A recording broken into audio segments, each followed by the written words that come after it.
बुद्धगया मुक्ती चळवळीसाठी 1949च्या कायद्यात सुधारणा आणि व्यवस्थापन समितीत बौद्धांचा समावेश करण्याच्या प्रमुख मागणीसह विविध मागण्यांसाठी रत्नागिरी जिल्हा बौद्धजन महासंघ मुंबई यांच्या वतीने बुधवारी जिल्हाधिकारी कार्यालयाबाहेर धरणे आंदोलन करण्यात आलं। प्रत्येक धार्मिक स्थळाचे व्यवस्थापन त्या धर्माच्या अनुयायांच्या हाती असावे हा एक स्थिर सिद्धांत आहे।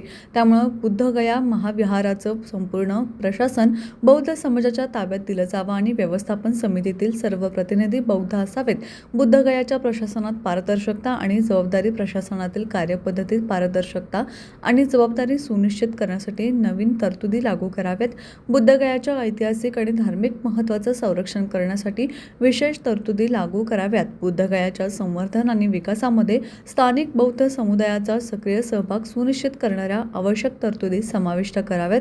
बुद्धगयाच्या संवर्धन, सुधारणा आणि पुनर्स्थापनेसाठी सरकारनं विशेष आर्थिक मदतीची आणि अनुदानाची तरतूद करावी या प्रमुख मागण्या करण्यात आल्या।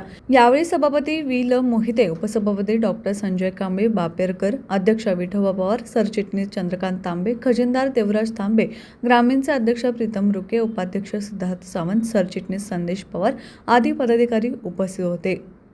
निष्कासित करण्यात यावा, रद्द करण्यात यावा आणि हे स्थळ जे आहे हे बौद्ध धर्मियांच्या ताब्यात पूर्ण मालकी हक्काने ते स्वाधीन करावं आणि या देशामध्ये सगळ्या धर्माची जी व्यवस्था झालेली आहे त्या ठिकाणची तशी बौद्ध धर्मियांना सुद्धा ही संधी उपलब्ध करून देण्यात यावी।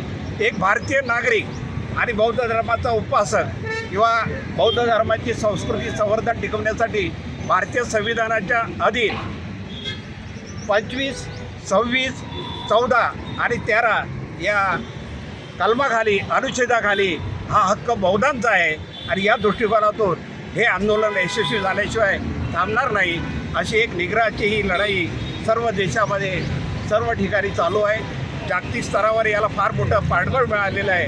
नैतिक पाठबळ असल्यामुळंच हे आंदोलन यशस्वी होईल अशी आमची खात्री आहे। रत्नागिरी जिल्हा बौद्धजन महासंघाच्या वतीनं आम्ही ही मागणी करत आहोत की जो 1949ला बनलेला जो कायदा आहे तो रद्द व्हावा आणि तो रद्द याच्यासाठी व्हावा, तो जेव्हा कायदा बनवला गेला त्या कायद्यामध्ये 10/10 याच्यामध्ये असं म्हटलेलं आहे की हे जरी बुद्धविहार असलं तरी तिथे हिंदू धर्मानं होणारं कर्मकांड हे झालं पाहिजे।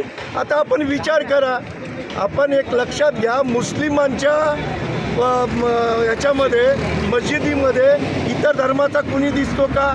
नाही। तसं जेरुसलेमला ख्रिश्चनांचं बघा, तुमच्या आग्यारीमध्ये बघा, शीखांच्या गुरुनानक शिवाय गुरुद्वारामध्ये बघा, कुणी नाही। मग ही बुद्धांची विरासत आहे। सम्राट अशोकाने साधारणतः इसवी सन पूर्व 250च्या दरम्यान बांधलेलं हे महाबोधी महाविहार आहे, त्याच्यावर इतरांचा हक्क का? आमची सरळ साधी मागणी आहे की जर इतर धर्मांमध्ये त्या ट्रस्टची तेथे प्रार्थनास्थळं आहेत, त्यांची मागणी आहे, मग हे बौद्धांचं असताना की ते इतरांचं वर्चस्व का?